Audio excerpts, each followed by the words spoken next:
All right, part 4, we talked about posture, we talked about how to throw it, we talked about keeping it straight, we talked about the side to side, forward and back. You need to make sure that you practice, like practice, practice, practice. So glad I wrote notes.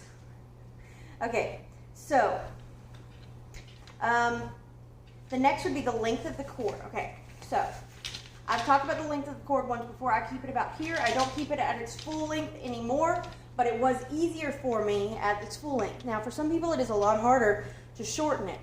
But the thing is, with it shorter, it goes faster around the body, thus requiring even more movement to keep it going. Because if I extended this all the way out, compared to what I have been doing, let me show you. I'm just gonna take it, toss it, and I don't have to barely move at all, but you do want to make sure that even if you're moving it slow, keep your core moving. For some people, this is easier. For others, it's not. I like to keep it at arm length now because that's where it's best for me, but for some people, it is super easier because of how long it is. Now, let's just say that it's still difficult.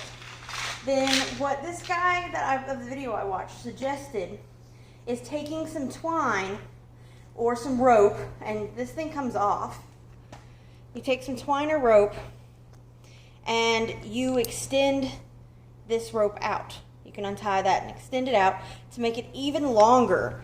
I would suggest doing this outside if you're going to do that, unless you have a huge space.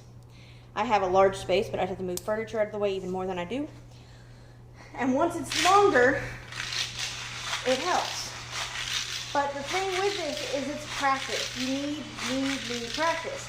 Once you get comfortable with just simply moving back and forth, rocking back and forth like this, moving back, maybe eventually you can start to get low.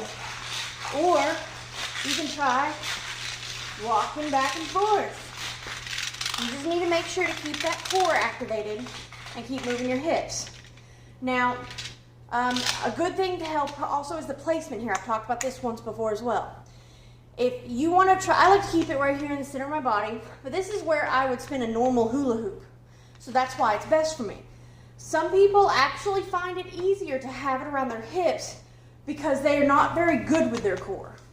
Now, I myself am not good with my core either, but this is where I would keep a hula hoop, so this is where it stays. But try lowering it. It might make it easier for you. And I will do one more.